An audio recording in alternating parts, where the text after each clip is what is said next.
Welcome to the European Parliament in Brussels for this new edition of Talking Europe. Merkozy is dead. Long live Merkel. Just hours after his inauguration as the new president of France, François Hollande flew to Berlin to meet the German Chancellor. It was on Tuesday. The two leaders had never met before, but Hollande and Merkel pledged to work together to resolve Europe's economic crisis. But what to make of the new Franco-German tandem? Can they overcome their political differences? I will soon be joined by two deputies, one from France and one from Germany. In the second part of Talking Europe, I'll be joined by Anni Podimata, the Greek Vice President of the European Assembly. Talks to form a new government in her country collapsed this week, raising fear the country has become impossible to govern.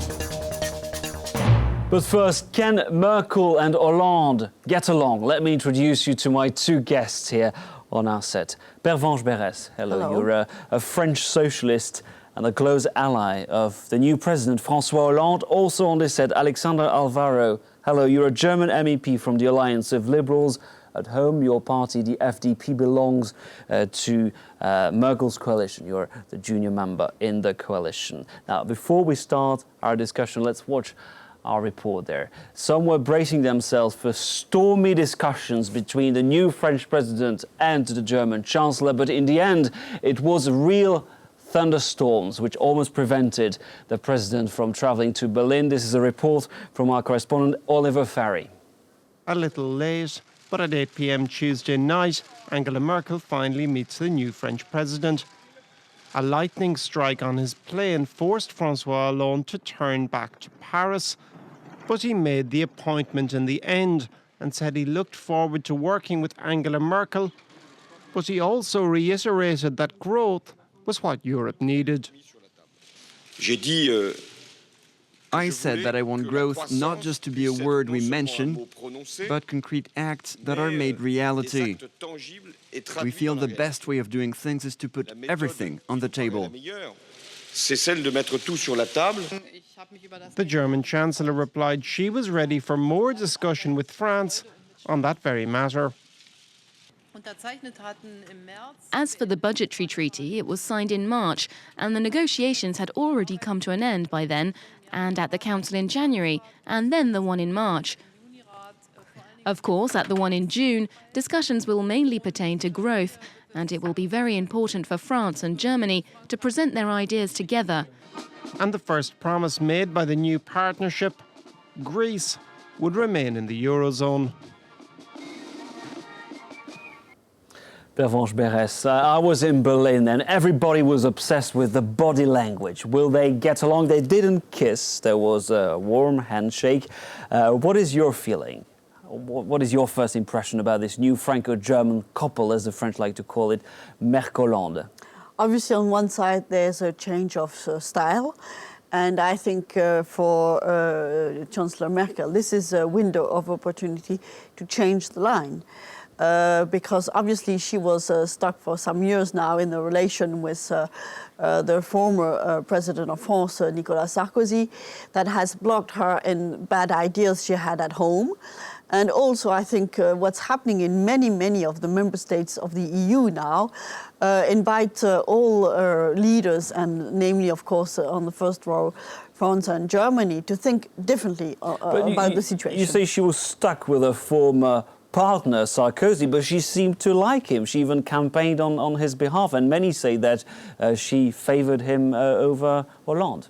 Well, maybe this is what was the situation before the 6th of May, but this is from the past. Let's not speak about it. Just let's see what is the situation of the Eurozone, of Greece, of Germany, of France, of the Eurozone, of the EU, and make sure we can get out of the mess where we are now. And obviously, in this field, the policy that has been applied up to now failed. Alexander Alvaro, both leaders had never met before. We don't want to dwell on the past too much, but it is a fact that Angela Merkel had refused to meet Hollande during the campaign. What is your feeling? They're now doomed to work together. Can it work? Well, I believe very much yes. François Hollande as well as Angela Merkel are both professionals. They know exactly what is at stake at the moment, which is not less than the future of the European Union.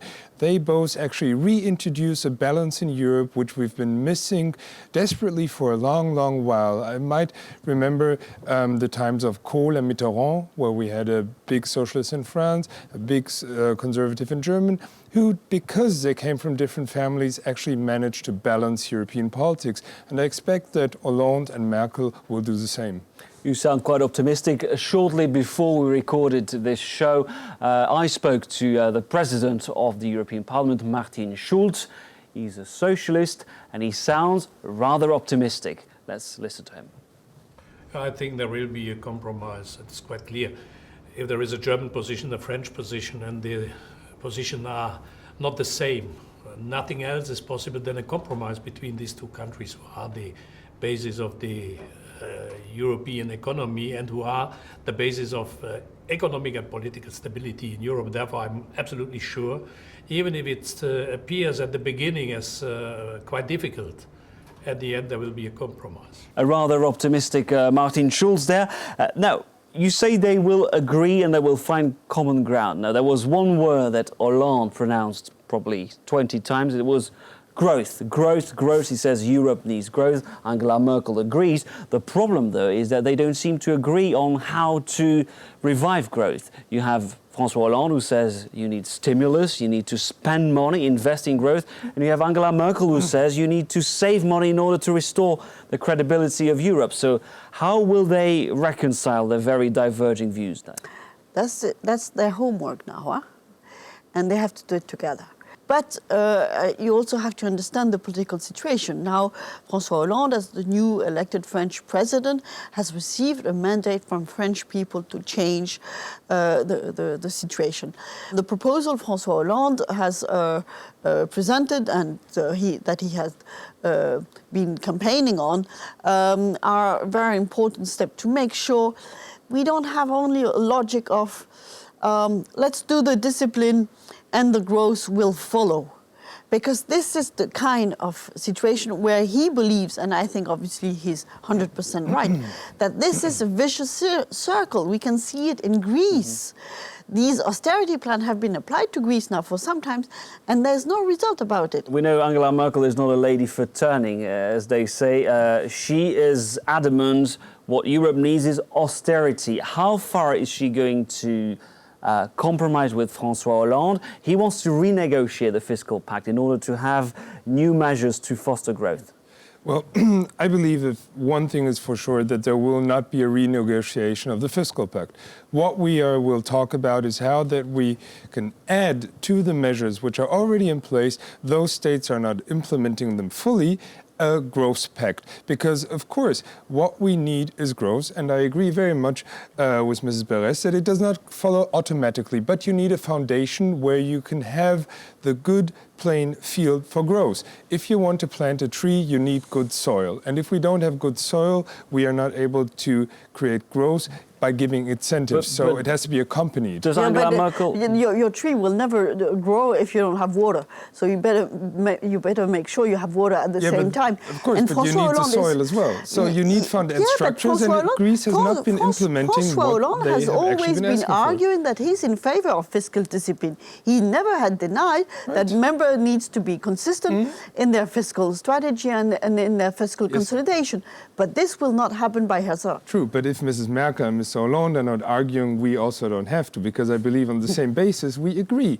But what we cannot do now is to continue and have growth which results out of using debts. So you are against, and Angela Merkel is against stimulus?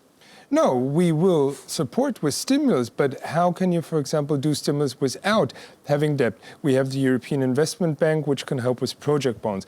Far too less is the European budget used and the added value which as a European Union we actually can deliver. if we modify the structures of structural and cohesion funds, then we actually can do more to help states which are in need, but we also need the efforts of member states to use these funds better than they do now. Will this be enough to convince François Hollande that he needs to sign the fiscal pact, that indeed Germany is adamant, Germany is in favour of growth? As you know, it will not be enough, but it will not either be enough for Angela Merkel to get the ratification of the fiscal compact in the Bundestag, because the SPD has launched yesterday a very important text co-signed by the Germany's three main leaders. opposition party, Yes, Social with, Democrats. the three main leaders of the Social Democrat Party in Germany, where they are asking for some condition to ratify this fiscal compact. One is on the financial transaction tax, and the other one is on the growth initiative. And the text they have put on the table very much looks like a strong support to the kind of request François Hollande has been presenting to Chancellor Merkel yesterday. Is the government of Angela Merkel increasingly isolated, even within Germany? We saw last weekend Angela Merkel lost an election in North Rhine-Westphalia to the Social Democrats, who were campaigning in favour of stimulus, of stimulating growth. Well, I believe the result in North Rhine-Westphalia has specific results related to the region and to a conservative candidate who did not commit to the region but couldn't decide whether to go to Berlin or to Düsseldorf. So that was certainly one of the main problems. I do not believe that Angela Merkel and her government, which we are part of, are isolated, but I believe we have to learn how to play our roles. I do not think it is very wise if the socialists in Germany condition their support for the fiscal pact with further elements. I think it's a very clear statement of the German government, starting with our foreign minister, that we want a growth pact in Europe. But first things have to be done first, and I think that a very, very clear commitment from Germany to invest into stimulus, and I believe that François Hollande and Angela Merkel are going to find a way to bring those positions together. You can do one without not doing the other. Now, you mentioned increasing the capital of the European Investment Bank as one of the ways to revive growth. François Hollande did pronounce a word which still sounds like a taboo in Germany: Eurobonds. Eurobonds. Is he serious? Does he believe that he can convince Angela Merkel, who so far has been completely reluctant to adopt Eurobonds? Yeah. When discussing Eurobonds, you need to be very careful, because what François Hollande is asking at this stage is for project bonds. Project bonds. Which is quite different from Eurobonds. Project bonds mean you raise money to finance concrete Specific projects. And to invest, to supply the need for public investment with private money. But then when you discuss Eurobonds, this means you go for mutual issuance of debt, which is another topic which I believe will at some stage need to be on the table.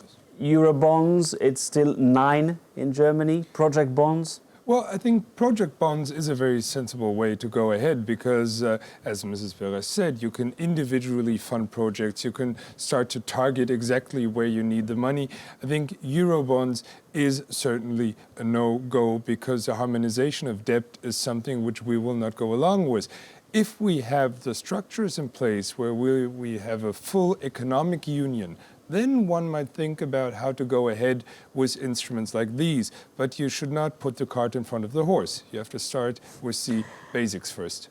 Yeah, this is the whole story again. I mean, do you move ahead once the world is going to be perfect, or do you think you need to go on both sides?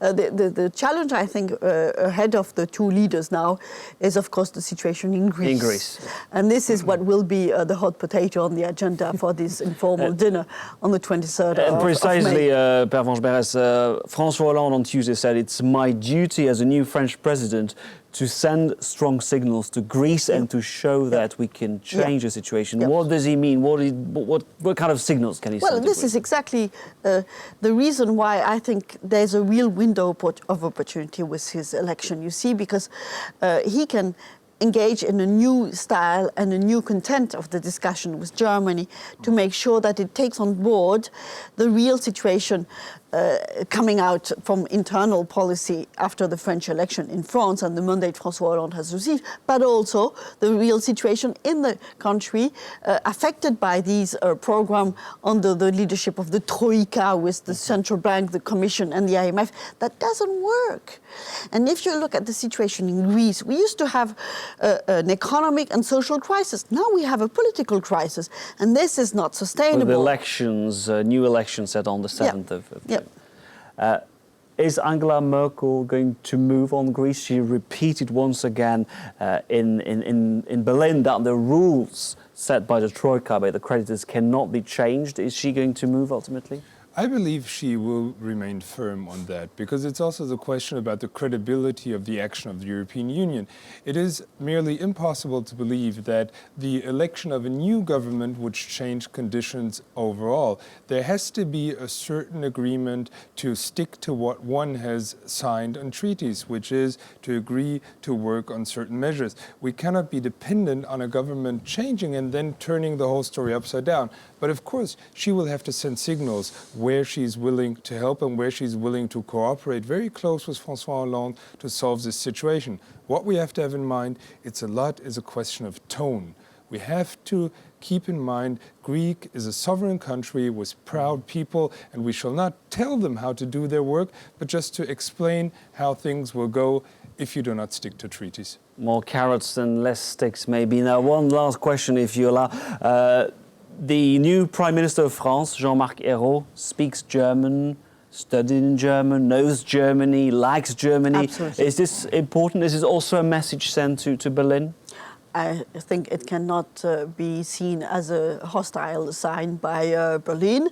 This is not the end of the story, but of course it could help. How is Mr. Ayrault perceived from Germany? They don't really know him, but the fact that he speaks German, I guess, is a good signal. Je suis vraiment heureuse. On peut dire. No, I must say we are very happy to see that signal, gut, and I would wish. Ein bisschen Deutsch, ein bisschen Französisch. Yes, and Franco-German. Indeed, and I would wish to see more people in Berlin being able to speak French. Speak French. Well, Das ist dieselbe in Paris. C'est la même chose, mais you will teach them French, hopefully.